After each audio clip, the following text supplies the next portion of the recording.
Yeah, okay, cool. Hello, everyone. Welcome to our meetup. So today we have Ruochen from Imprint and Liquan from PingCAP. So Ruochen, will you please start? Yeah, sure. Thanks. Let me share the screen first.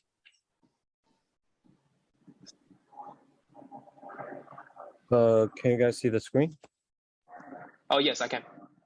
Okay. Okay, let's get started. Thank you, everyone, for joining us.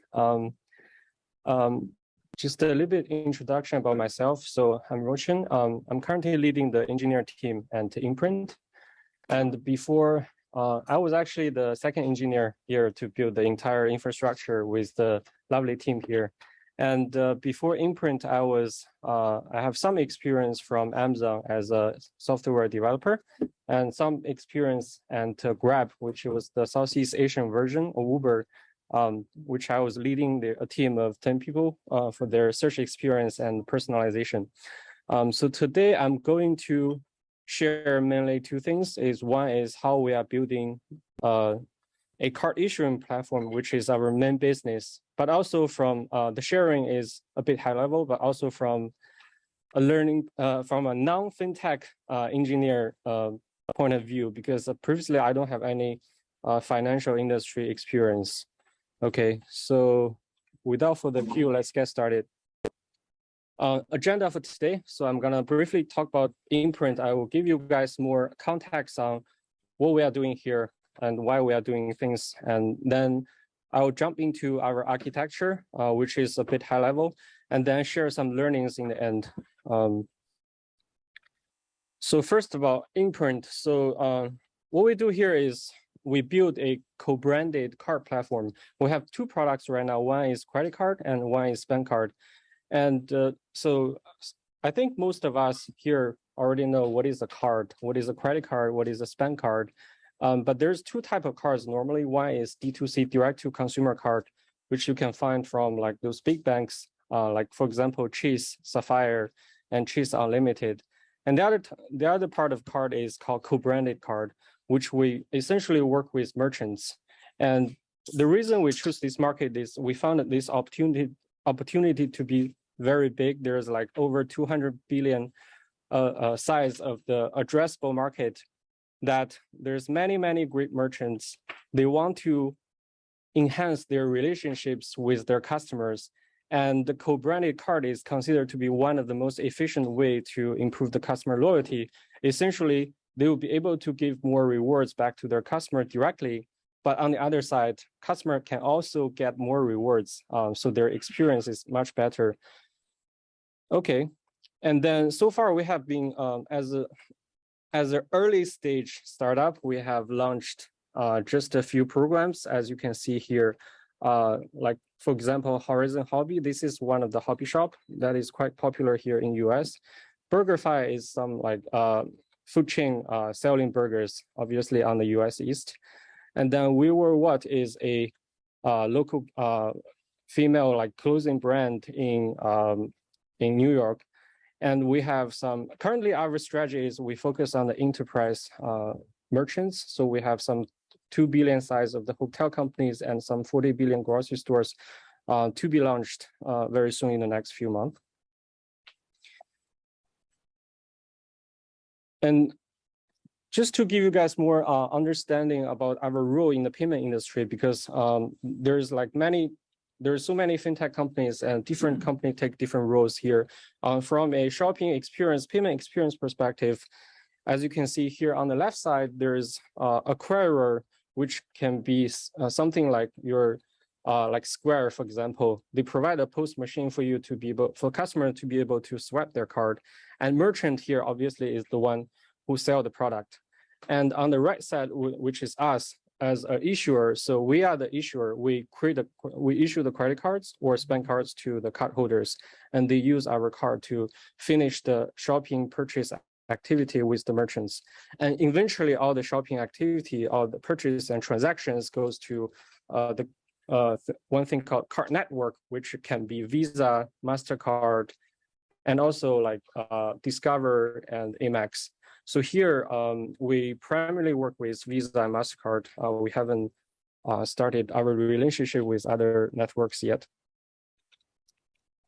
And then to give you guys more understanding, like from a product requirements perspective, what should we build, right? First thing, obviously, you want to build an application system to be able to approve cards if user wants to have the card. And secondly, once the application is approved, you want to build you want to register the user's card with the network here which is Visa and MasterCard. And then you want to build an engine that would be able to authorize transactions based on like different rules. You want to fight with fraud as much as possible, but also make sure the normal user can transact on their day-to-day basis. And lastly, you want to have a very comprehensive ledger system to be able to record every single transactions, every single kind of money movement activities. Here, there's just different types like authorization, transactions, refund, dispute, and payment interest. You probably heard about these names here and there. This is our data fundamentals. Okay, so with that, that's the business context. And next, I'm gonna jump into our architecture in a very high level. So in my opinion, our system is based on three things.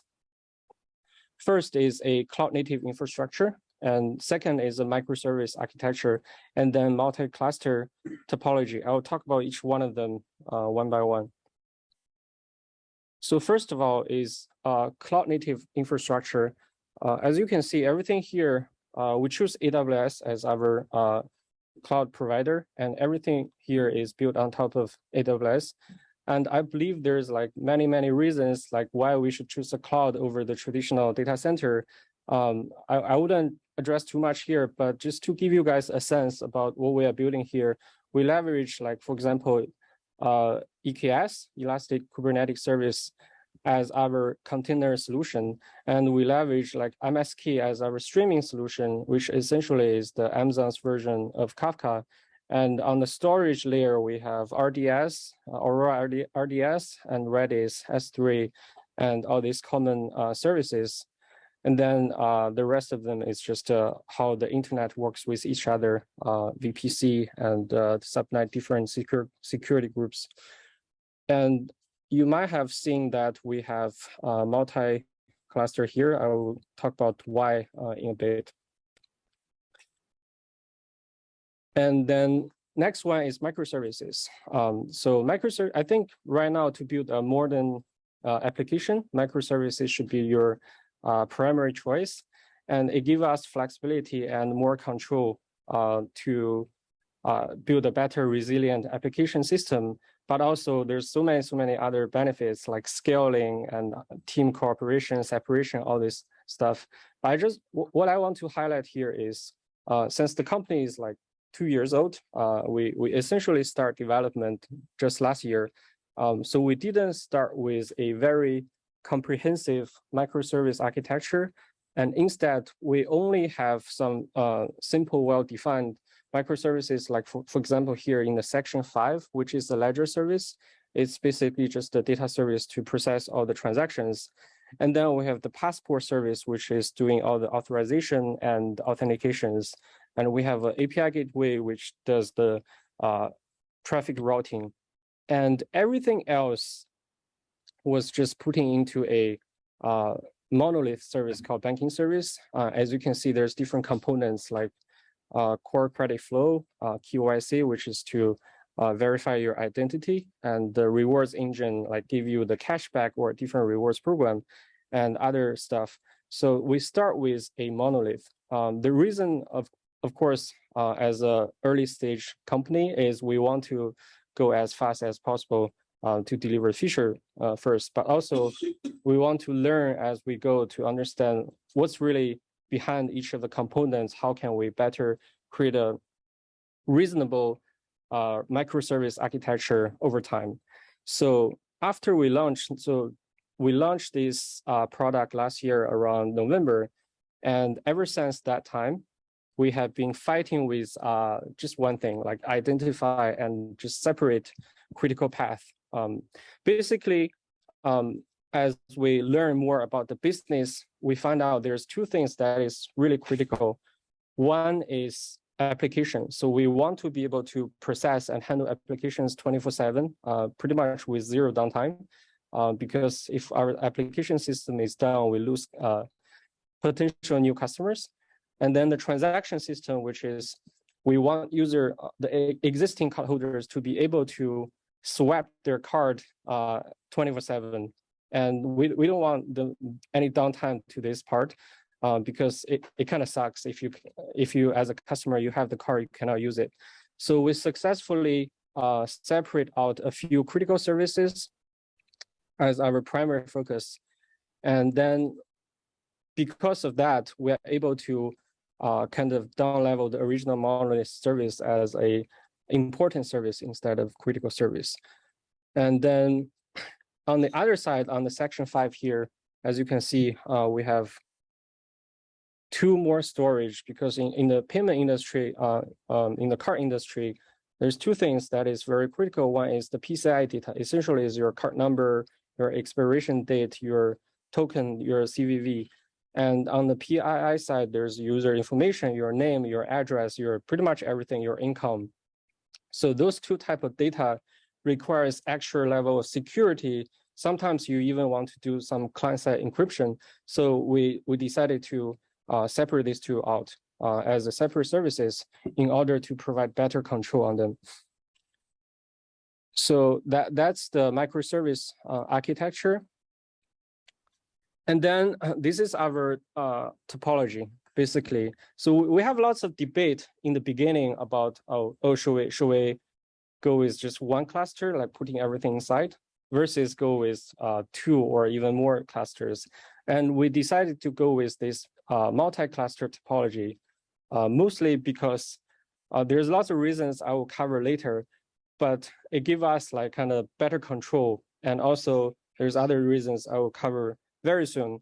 But just to give you a sense about how this works, we have a public cluster, which takes the public traffic directly. And then we have a private cluster, which is on the right side. Basically, it's mostly all the internal services are. And through the cluster, like VPC peering from AWS, we're able to have communications between these two clusters. And this gives us like better security control. I will explain briefly. And then after this is the initial version of the infrastructure topology. And then what we have been fighting for right now as an ongoing basis is to go multi-region. The reason we want to go multi-region is just because we found out this is like a very unique requirement in the payment as a payment provider. Personally, I came from a different background. I always think multi-region costs you more money and it's not worth it. You can still do a good job with single region, but it turns out this is not true in like some of the payment industry. So what we are doing right now is, as you can see, because we are going with a multi-cluster topology, so we can easily just replicate what we are doing to a different region. And then here's why we choose the multi-cluster topology. First of all, is isolation and separations. So we imagine the future. So this is more like from a long-term planning perspective. We think in the future, our topology should be like critical services. A bunch of critical services has their own cluster versus non-critical service has different clusters. With that, you can choose to either go multi-region for critical clusters only, or different things. And then we have this public versus private services. So some services, they want to directly talk to public traffics, and we have private services that you probably will never open to internet. So this gives you better control. And also right now, even though we are kind of small, but imagine if you have a team of like hundreds of engineers, each team owning their different services. So different cluster will give them flexibility to operate on their own basis. They might have different goals on different teams. And of course, then this is, we believe this is the future-proof choice. There's some Kubernetes limitations as far as we know. Like for example, if there is like more than 1,000 pods in one cluster, the performance might just go downtrend, and there will be downgraded performance in a single Kubernetes clusters. And with the multi-cluster setup, we're able to bypass this easily. And then we think like from 1 to 2 cluster, there's lots of setups, like how do you handle the cross-cluster communications, things like that. But from 2 to n clusters, there's really the practice is just repeatable. And although like the downside, of course, is adding some sort of overhead and complexity in the beginning, but we believe the complexity only ramps up when you have many services. So right now it's acceptable with the current setup. And of course, I just mentioned about multi-region. So it's easier to go multi-region with this setup. Okay. So that's about the 3 things I think that is fundamental to our architecture. So in the very end, I'd like to give you guys just an overview about how we set up the engineering teams here. Basically, from the left side, you can see on the top there's product engineering, which focus on like consumer app, iOS and Android app, and also other interfaces. We have a web portal with different merchants. And the skill set here requires mostly around mobile engineering and full stack. And then the layer, the next layer here is a bunch of business platforms. Basically, they build microservices, just as I mentioned earlier, and they provide different business logic. They implement different business logics to make sure the app is functional. And then the next layer, we have common services and the libraries. So we are hoping to build a bunch of reusable business components so that we can scale our business faster. For example, Ledger is one of the great example that we want all the money movement activity to be highly abstracted, so that even though today we are building a credit card product, but tomorrow if we are building, like for example, buy now pay later is a very popular concept here, we will be able to reuse most of the components here. And then we have the data platform, which essentially collects data and store data, doing data analytics on top of that. And on the right side, it's the platform engineering team. Here, there's a bunch of stuff. So they pretty much own everything to make the system works. Like for example, Kubernetes and Istio to make sure the service hosting layer is working, and the Snowflake make sure we are able to store the data properly. And then they build toolings such as CI/CD and also different like internal services to make sure our backend engineers are more productive. And then we have observability, like logging, monitoring, tracing, all the common stuff. And a lot of just real quick, like I often get the question, like, why do you guys have a platform engineering team in the beginning? And actually, at Imprint, we treat platform team as one of the most critical team, because there's many reasons. Obviously, we are not happy with the solution provided out there in the market. We haven't found out like a real DevOps company that is able to handle all the business needs that we have. And also, we believe that as a fast-growing startups, like as the traffic grows, it's really important to understand what's behind the scene in order to better handle the traffics. So, and also, we have a dream here with the platform engineering. We want to make sure, we want to build like kind of serverless kind of experience to the backend engineers. So we want to, in order to go faster, like release more features, we want to help build a highly automated system so that the backend engineers should only just focus on the business logics and nothing else, and all the scaling, deployment are handled behind the scene in a nice way, seamless way. So that's our tech stacks. And in the end, I want to share some learnings. So first of all, payment industry requires higher availability.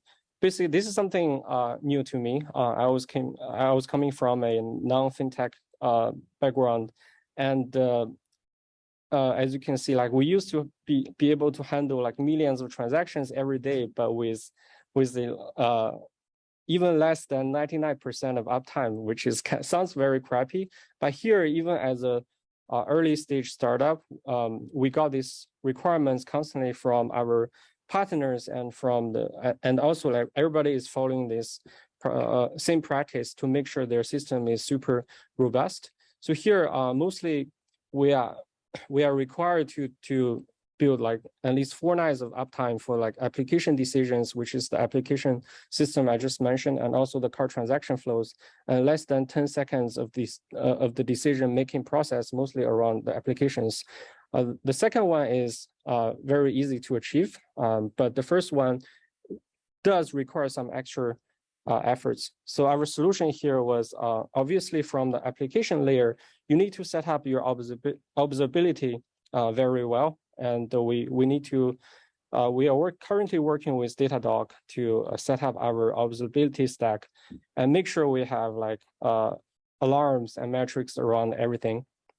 And then obviously resilience package is something on the service level communications, you need to have timeout, retry, and circuit breaker. This is something I guess it's very common to us. And then the last one is redundancy. Like really you want to have high HA, high availability is to build redundancies over different locations. And for example, last year, I think there was a downtime, there was an outage on US East 1 AWS region, and we were heavily affected. And then ever since that, we are trying to go multi-region. Multi-AZ is something you get for free, but multi-region requires some special setups. And next one is Kubernetes plus Istio. Our learning tell us it's not a silver bullet. I know this is like a very hot topic in the industry.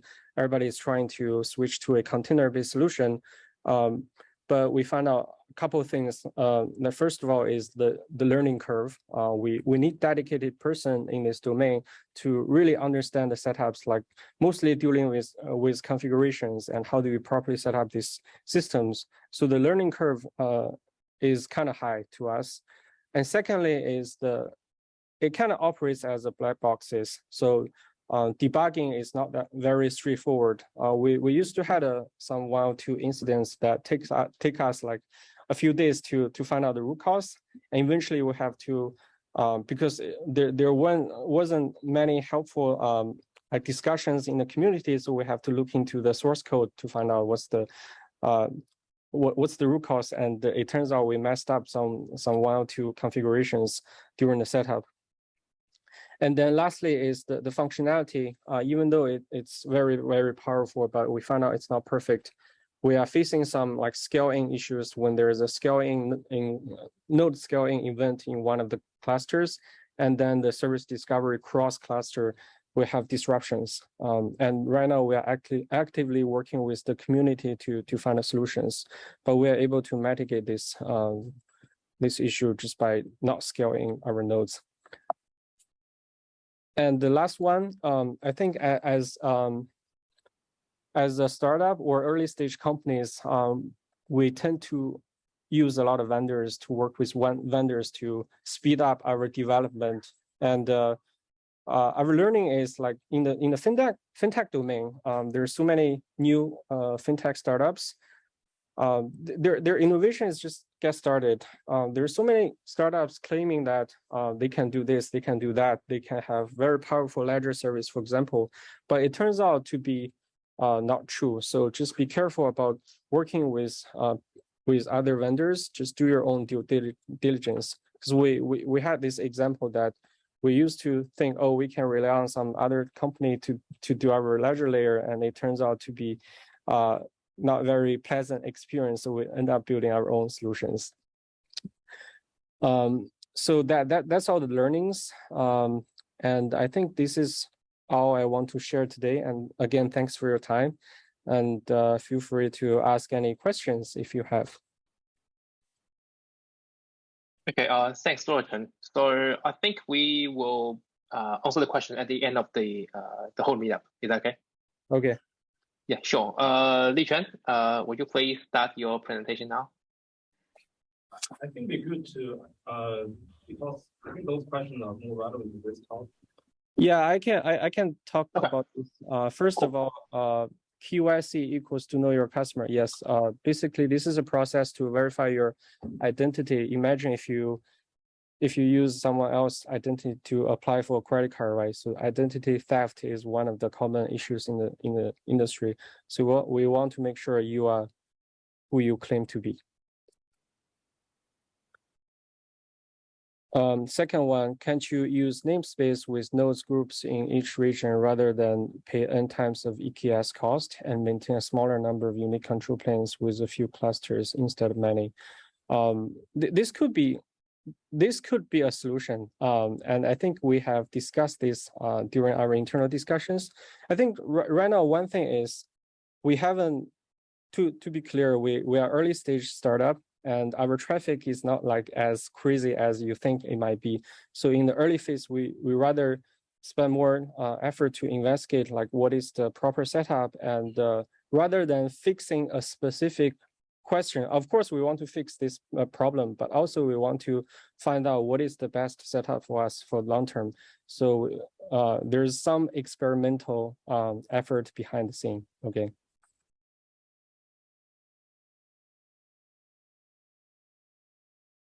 And next one, why multi-region is easy for this multi-cluster architecture? We have to clone two clusters other than one. Yes, so multi-region, like think about this. If you have a cluster in one region, multi-region, you need two clusters, right? So that's kind of to simply put in that way.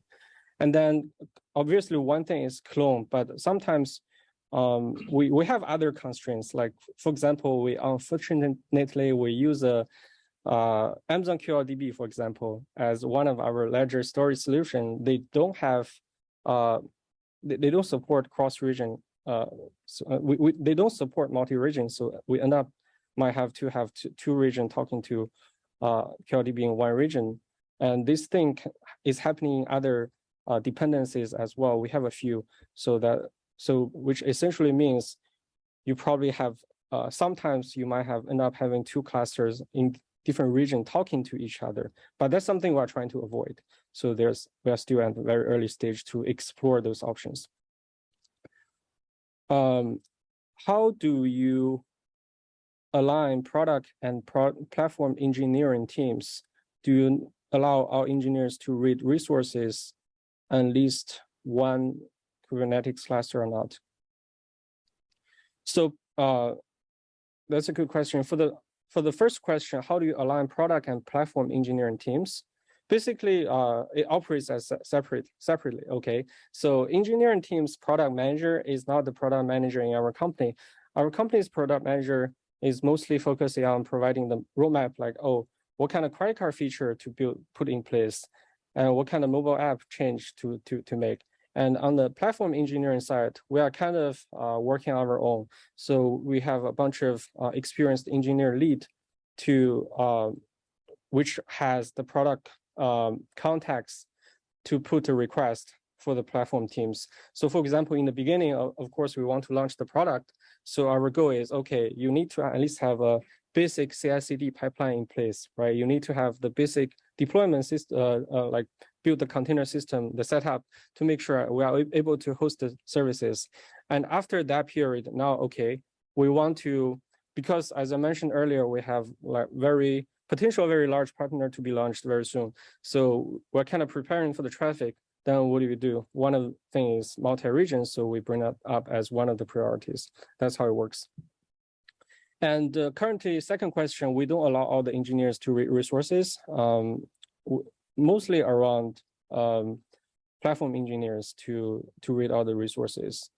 And we found a way, we are trying to, actually our goal is trying to have our backend engineers focusing on business logic, so they don't need to know as much Kubernetes details as possible. We just want to because what we found out is in order to go fast, you want to reduce their mental burden on the backend engineers. So that's kind of what we are following here. Okay, any other questions? I believe that's all online questions so far. Okay, go ahead. Okay, thanks, Ruochen. We have one more. Sorry, we have one more question from the audience here. Just I can. Oh, okay. Yeah, I see that it applies that on the data platform. So you adopt like Snowflake and Flink. These two like vendors. So Mask, is there any important lesson learned when you like working on these two platforms? Is it especially on performance? Performance. Right. So is there any issue basically? When you're dealing with these two things? We haven't, to be honest. Flink, we have it set up, but we haven't heavily used it yet because that's the priority for next year. But for sorry to the audience, the question is, what's the learnings on using Snowflake and Flink? Flink, we just set it up like a few months ago. It's going to be our future priority, so I cannot comment too much on that. But for the data, for the Snowflake part, we have been using it heavily for the since last year launch. We obviously, to be honest, I haven't seen any issues with Snowflake itself. Mostly around if you want to use Snowflake, make sure you set up the schema properly and permission control. We have been so our top performance-wise, I don't see any issues, but I do see the permission control part. You want to, even in the beginning as a small company, you want to carefully control your PII data and PCI data to make sure not everybody can access that. But that, in short, there's no no issues with performance. Okay, I think another reason is probably our data size is not as big as the big companies, so we haven't run into any issues yet. Okay, maybe we can move on. Thank you, guys. Yep. Thank you, Ruochen. Okay, this is the first slide I just showed, and I think the topic I want to talk about is the scalable payment system, and the goal is to demonstrate how TiDB can help fintech companies to build their systems, and we'll use payment system and companies as examples because we have been helping customers in the payment industry and to scale their payment systems. And I'm Liquan. I joined PingCAP about 2 years ago, and I'm currently a senior database engineer. And before joining PingCAP, I worked at Pinterest Confluent, working on Kafka, Spark, and big data stuff. And before I joined PingCAP, I haven't been working with relational databases at all. I've been using NoSQL and Kafka and big data system extensively. So I learned all the relational database stuff in PingCAP. I think now I have some knowledges. But another thing to say that by no means I'm an expert on building payment systems.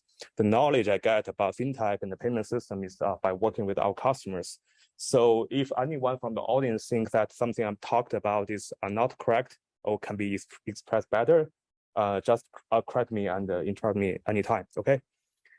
So here's some quick introduction about PingCAP, and we currently have around 650 employees, and we are Series D+, and we have offices around the globe, ranging from Silicon Valley, Amsterdam, and Tokyo, Singapore, Shanghai, and Beijing.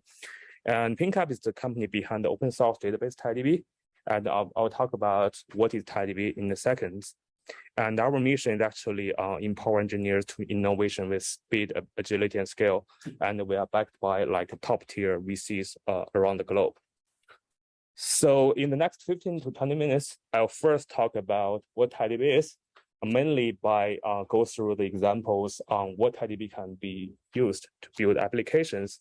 Then in the second half, I will talk about the kind of like the requirements raised with the new kind of like development of technology. And then I will match kind of like how TiDB can be the right solution for solving the challenges by the new like payment and fintech systems.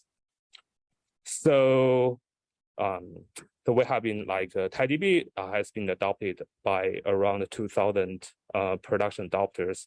You can see some of them are fintech companies like Square, and but TiDB is also adopted by other companies like SaaS, like travel entertainment. So what is TiDB? So TiDB is a distributed SQL, and the goal of TiDB is that you want no more sharding at scale. So it is MySQL compatible and it's horizontally scalable. And the goal of TiDB is really provide a user experience of using as like a single node instance, single node database. But under the hood, it's actually scalable. You can add more nodes to scale its capacity, scale the QPS, and support more complex queries. And because TiDB is a database, it offers high availability, IC transactions, and strong consistency. It is open source and cloud agnostic. It is written from scratch by Go and Rust, and it's not a fork, not middleware, or not a SQL on Hadoop. So when to use TiDB? So TiDB can be used as a primary database for scalable applications. For example, you can these days there are many SaaS applications, and TiDB is a perfect fit for like SaaS backend. It can also be useful for mission critical like payment system at the backend. And it also can be useful for data intensive applications. Nowadays, there are more and more data applications. For example, you can see like in SaaS company, there's more user-facing analytics available to the end users. And for FinTech applications, you see all this like analytics report available to you. And there are like more and more applications that offer like automated resolutions for you and for the company. For example, like search pricing, for example, automated like issues resolutions, things like that. Okay, so the first example I want to show is how TiDB can be a good fit for the SaaS backend. And this is a CRM. This may be, I'm not sure how much, whether you have been using CRM. CRM is short for like customer relationship management. I think one example of CRM is Salesforce. So I think many salespeople know how to use it. So the traditional way of building SaaS, the CRM is backend is like using MySQL sharding. But I mean, for the CRM, one core functionality is that they allow their users, for example, sales managers, to create those ad hoc customer, ad hoc like dashboard to understand the progression of deals or the performance of each sales reps. And those queries are a little bit kind of complex compared with the traditional queries. They often involve some aggregations or some selections and finding those like anomalies. So here is a demo comparing the performance of rendering this dashboard on MySQL and TiDB. And the left-hand side is MySQL, and the right-hand is TiDB. And it is pretty obvious. I hope you can see that the TiDB is much faster than MySQL for this kind of workload, which involve a lot of aggregations and selections. So I think if you're thinking about building a SaaS application, something like a CRM, something like Airtable, something like aggregating a lot of data sources and creating some ad hoc dashboard for your users, I think TiDB is good fit. So this is one demo to show. And the second one is a little bit more related to the FinTech. And this is a demo application we call this called NFT Insight. Are people familiar with NFT? I believe so. That is called a non-fungible token. It's something similar to the Bitcoin. Basically, you can create some art and then kind of put on the and using some blockchain technology to make sure that it is not fake or changed by the other like people. And here we build a demo and we basically crawl the data from OpenSea, which is one of the largest NFT trading platforms. And we want to understand some of the insight of the data from OpenSea, for example, which NFT is popular and what are trading volumes of certain NFTs over a period of time. And this information is very important to the end user because NFT marketplace has a lot of fluctuations, and you can see there are some NFTs can have price changes of more than 100% within maybe 1 hour. So if you understand this in the real time, you can make money, or you can do some speculation on that. So basically, this dashboard is a demo on the real data from the real transaction data from OpenSea, and it's a comparison between TiDB and Aurora. Aurora is a database by AWS. It is scalable, but it has its own limitations.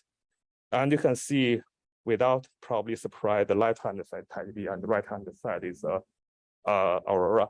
And for those applications that involve also aggregations and sentiment trends, TiDB is also much faster compared with Aurora. Also on the cost, this is not on a huge amount of this data set. This is on a relatively small data set.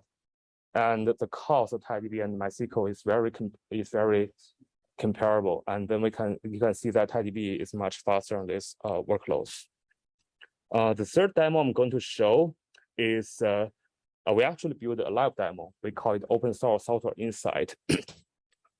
I think the demo itself has some I think it's meaningful, but I also want to show you that this is also can be applied to other kind of scenarios.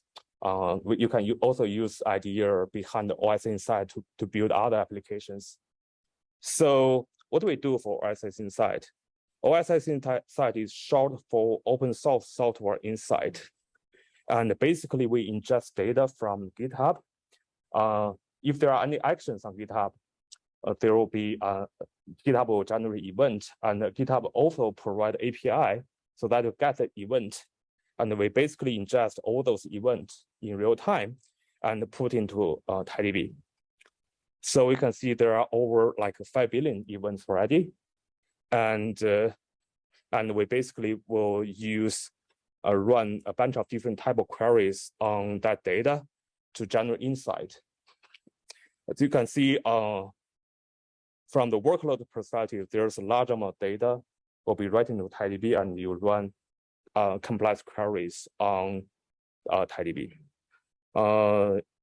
Here you can see the actions in real time, and also the aggregations on the actions every 5 seconds. From here, you can see the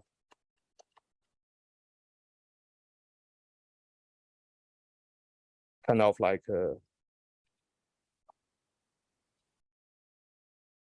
report. Some stats about the certain repo. For example, this is TiDB, and you can see the start history of TiDB over time, and you can also see the number of issue creators and the number of pull request creators from different regions. So, and also the companies creating those issues will follow or start the repo by this. And you can also compare TiDB with some of our similar products, for example, like HTAP.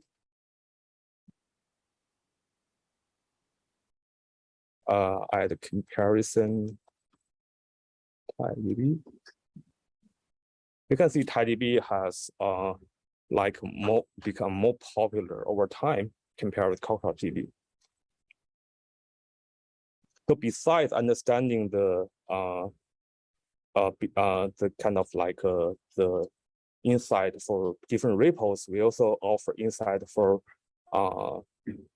developers or for people who have activities on GitHub. And here, if you search for someone, I just search for random people, and you can see the contribution histories and activities of his on the GitHub.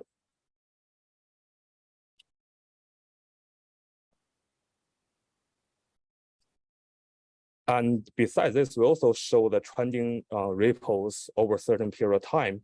For example, you can see the top popular regions based on the last 24 hours, for past week, or for past months. I want to say that this is like a data-intensive application because we offer a lot of analytical capabilities on to the end user.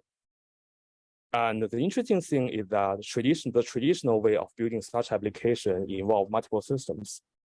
Typically, you have RTB databases, and then you have like your ETL pipeline to dump your data to a data warehouse like Snowflake or Redshift. Then you run some analytics on top of that, and then write the result back to our RTB database to serve that in the user. Just like the architecture I just described here, there's a ETL process and there's a reverse ETL process, and you need to manage all the systems and ensure they are all running so that you can have such application. But with TiDB, you can run everything just on a single database. So how we achieve it, I can show you a few examples. So TiDB has a row store and column store. And we use we engineering the TiDB to make sure the row store and column store are strongly consistent. And they have different ways for different type of queries. So for example, if you want to understand what happens during past 24 hours, then that will scan a short amount of data because and then you can see here that this is actually scan data from the row store. If you want to know what happens in the last months, which means that you need to look at the data for what happened for the last month, which potentially be a large amount of data. So if you look at the query, this is the same query with a different time range. But if you look at the query plan, it actually using a different query plan. Let me see, past months.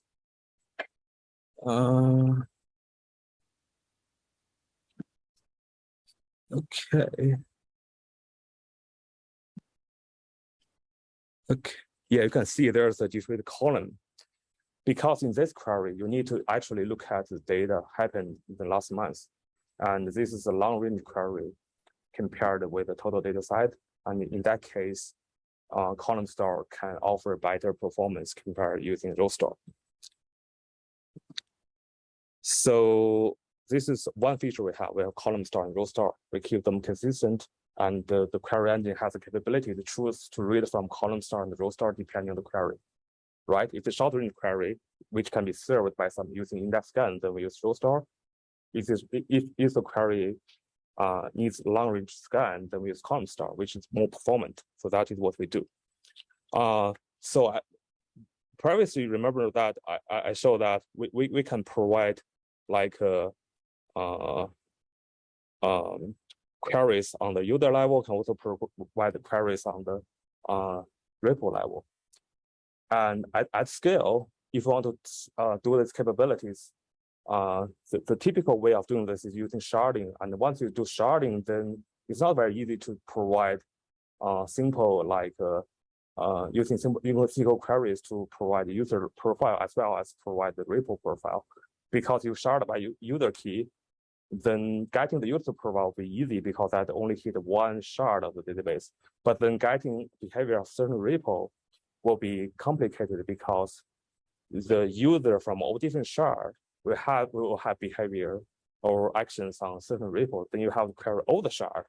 And potentially you need to change your application in order to do so. So which adds a lot of complexity to your application. But with TiDB, you don't have to do so. You only need to write SQL queries. So that's the beauty of TiDB. It's internally distributed, but from the user face perspective, it provides you a SQL interface. It provides you with the global secondary indexes, and it also provides strongly consistent column store and row store. And all this together make it very easy to build data-intensive applications and scalable applications. Okay. Hopefully this gives you some idea of what TiDB's capability, and then now let's move on to the payment system part.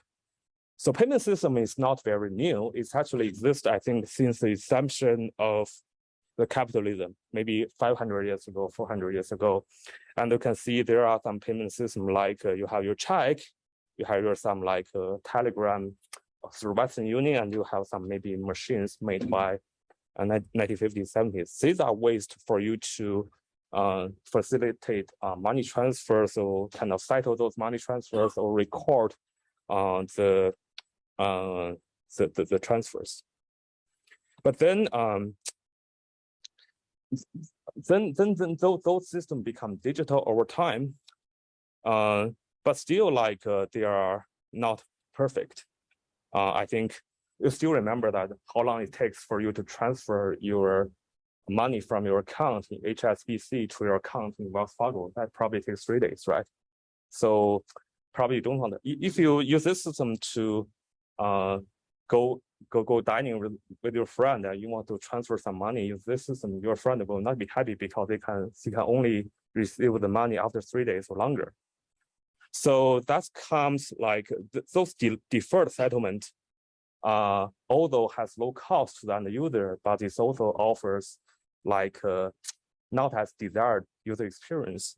So in order to make this better, there's kind of a rising kind of like a number of payment service providers like I'll say Cash App, like Venmo, like PayPal, or like Square. And also there's more and more like digital wallets. And the goal for that is you can actually using those tools to do some instant money transfer between you and your friends, or between you and some like merchants. So this kind of like improving the user experience of buying stuff or like sending money between people. This one is a typical architecture of a payment system. You can see there are a lot of things. I won't go through one by one, but if you're thinking of building such a system, you're building from some core functionalities, and then you add some new requirements over time. And if your architectural databases cannot be very flexible, for example, if you're using a NoSQL database, or if you are using MySQL or SQL sharding, then you have to think about how your data is sharded when you add new functionalities. That will greatly impact your innovation speed and time to market. So I think you do want to build your system with a single instance database experience, so that you don't need to worry about the underlying architecture stuff. So here I want also to talk a little bit about the payment process.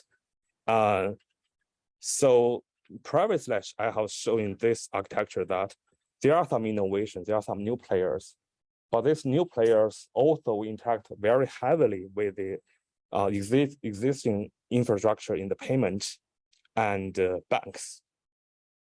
So in order to do a payment from a person A to person B, it sounds like a very simple process, but it is not that simple, because you need to use the legacy architecture plus some new infrastructure built by the fintech companies.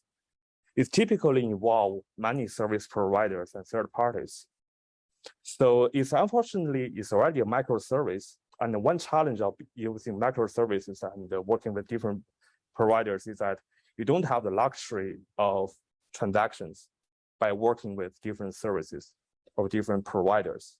So your application has to handle that. For example, if you want to do application, do a payment, you have to contact payment provider. The payment provider need to contact the acquirer, then go through the payment network like Visa and MasterCard, then go to the card issuer. It's a kind of long chain.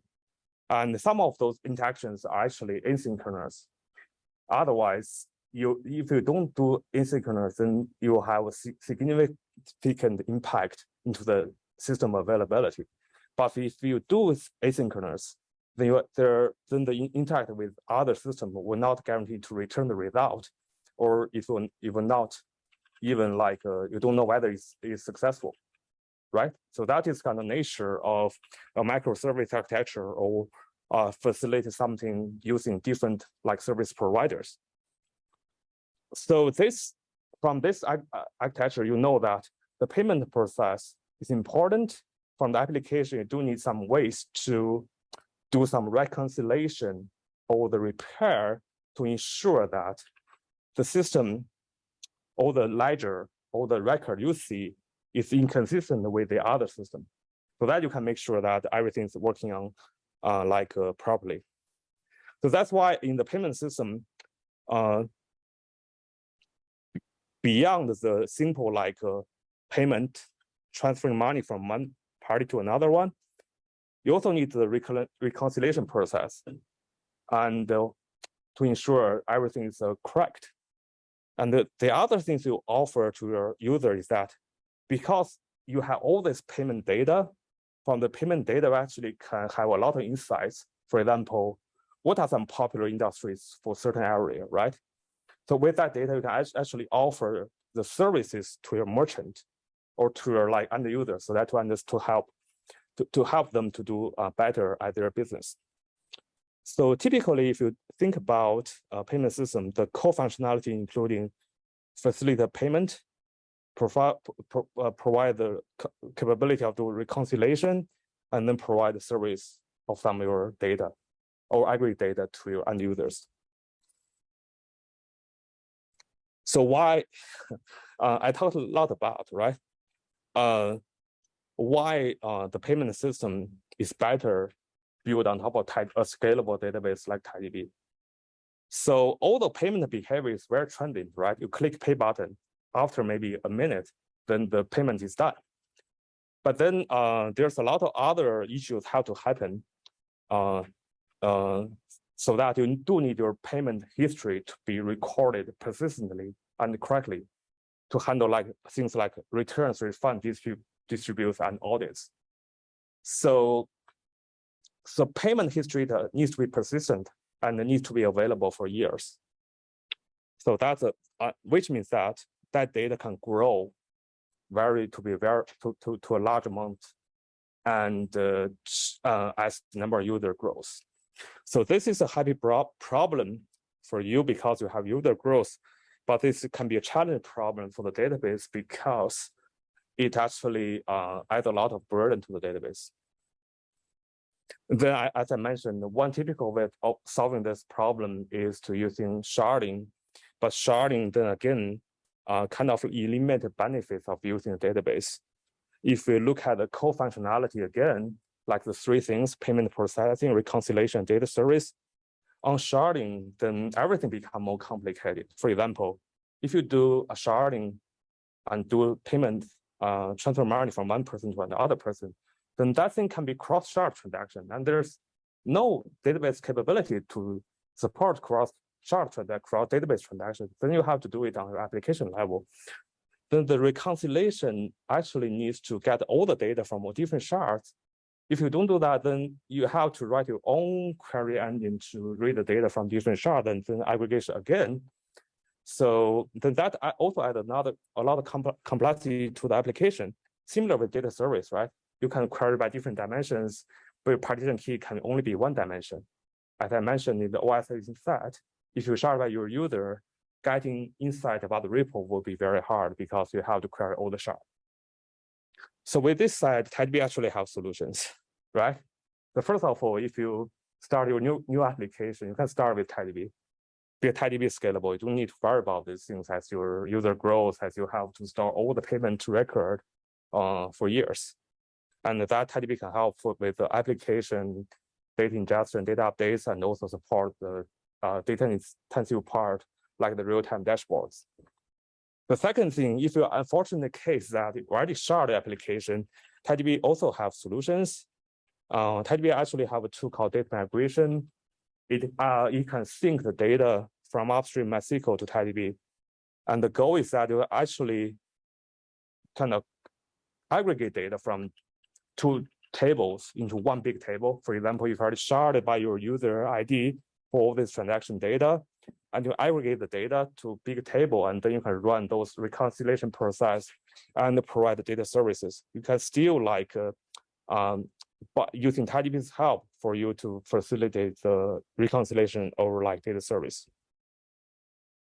So we have some customers to solve some scalability pains using TiDB. So then PayPay is a leading payment company in Japan, and they were using Aurora, and they try to promote their product, and that's caused many users to send monies to other people, and that actually overloaded their database. So they need to think about solutions to further scale their application, and they finally find TiDB, and with TiDB, they achieve actually 5 times throughput and lower latency. And the TiDB is also very highly available and fault tolerant, so they don't need to worry about the availability zone failure. For example, there's a availability zone down in the Tokyo region in AWS, and TiDB auto recovers. The second example on the show is that this is one of the largest crypto exchange in the world, and they're actually using Aurora to do their online transactions, and they are using sharding. They have more than 60 Aurora instances.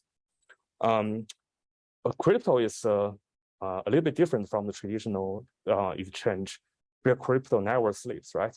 You can trade crypto 24/7. And also there are a lot of fraud in the crypto space.